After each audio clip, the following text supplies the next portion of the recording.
Let's continue with questions based on hydrocarbons. First question is, how will you convert benzene into para-nitrobromobenzene? Second is meta-nitrochlorobenzene. Third is para-nitrotoluene. And fourth is acetophenone. Now for the first conversion, we want para. So first bromination should be done, then nitration should be done. Why bromination first? Because bromo group is ortho and para directing. If you introduce nitro first, it will become meta directing. So the way is first carry out bromination followed by nitration. The two substituents in benzene ring are present at para position. So therefore the sequence of reaction should be that first introduce ortho-para directing group, that is bromo, followed by nitration will give you para-nitrobromobenzene. This is benzene. Bromination can be done with the help of Br2 in the presence of anhydrous ferric bromide on heating. This is the bromination electrophilic substitution reaction. Br positive will attack and result in the formation of bromobenzene. FeBr3 acts as halogen carrier.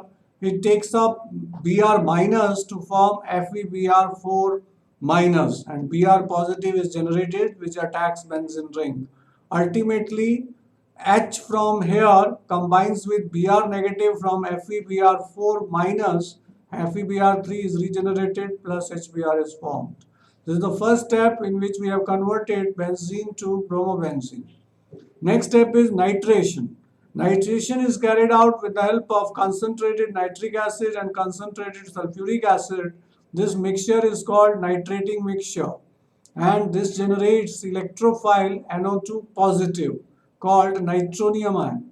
Now because Br is electron releasing group due to positive resonance effect, although it is minus negative inductive effect but plus resonance effect because it has lone pair of electron, resonance effect is dominating over inductive effect, therefore it is ortho and para directing.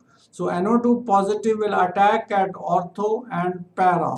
So we get two products. Para-bromo-nitrobenzene is the major product and ortho-bromo-nitrobenzene is the minor product.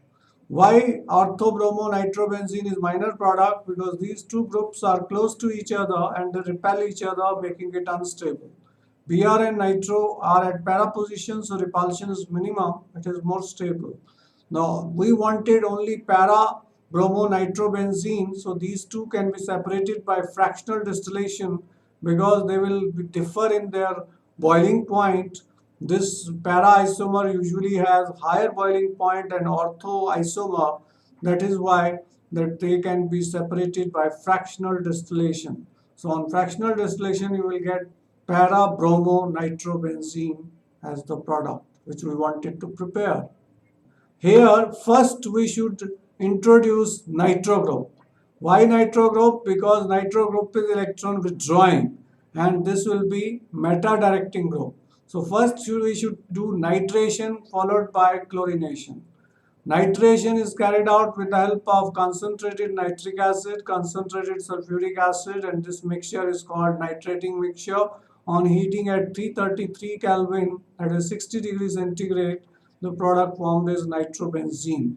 This nitrating mixture generates electrophile NO2 positive, which is called nitronium ion, and this nitro group is electron withdrawing, so it withdraws electron maximum from ortho and para position, so electron density is more at meta position. That is why the electrophile will attack at meta position.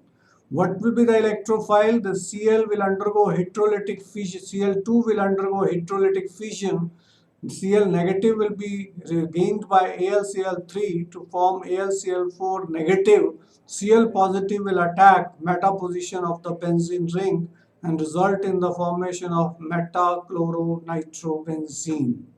This is the way first we carry out nitration because the new group chloro is required at meta position. So first do nitration followed by chlorination will give you this desired product. Now here we want to convert benzene to para-nitrotoluene. So first we have to add, since we want para product, therefore we have to carry out, introduce methyl group first. How to introduce methyl group first? That can be done with the help of Friedel-Crafts alkylation. So we are reacting benzene with CH3Cl in the presence of AlCl3. Now AlCl3 will take up Cl negative, forming AlCl4 negative. CH3 positive is the electrophile which will attack benzene ring and result in the formation of toluene.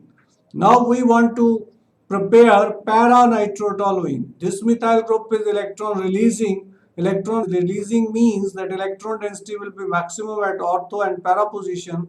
Therefore, when you carry out nitration with the help of dilute acid and dilute sulfuric acid, why we are using dilute nitric acid and dilute sulfuric acid in this case?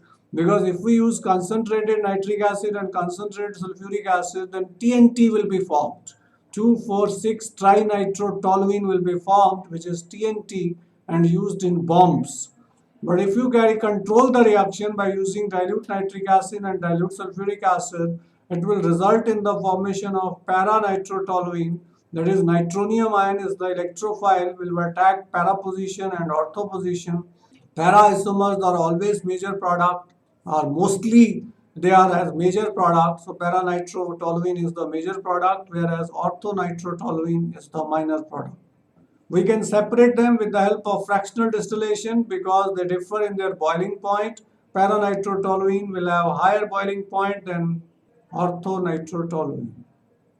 Next, we want to prepare acetophenone from benzene. We want to introduce COCH3 group, so we use acetyl chloride in the presence of anhydrous aluminum chloride. This is called Friedel-Crafts acylation because this group is called acetyl group or acyl group. Now here anhydrous Cl3 will take up Cl negative from here, forming AlCl4 negative, and this acyl carbocation will be generated, which is electrophile, and it will attack benzene ring, resulting in the formation of acetophenone. Plus HCl will be the side product.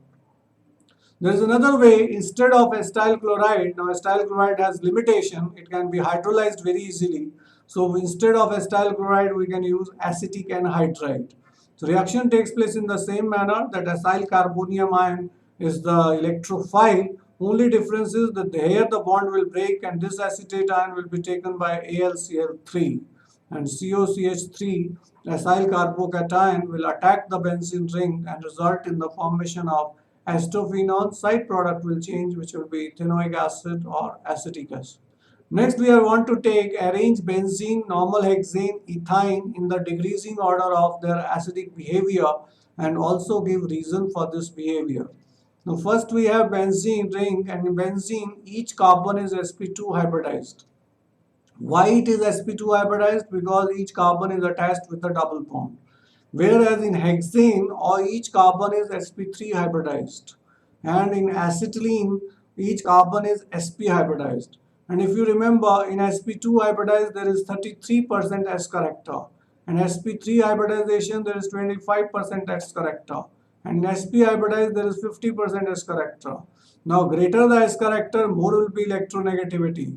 So this carbon is most electronegative, so this bond will break more easily. So maximum acidic character is in acetylene. Second number is benzene, where sp2 hybridized carbon is present. It has got 33% X character, so it is the second most electronegative element. So H positive ion can be lost, but not so easily as in acetylene. So it is less acidic than acetylene. Normal hexane has got sp3 hybridized carbons. CH bond is difficult to break because this is least electronegative, and therefore this compound is least acidic in nature. So most acidic is acetylene, hexane is least acidic, benzene is in between the two.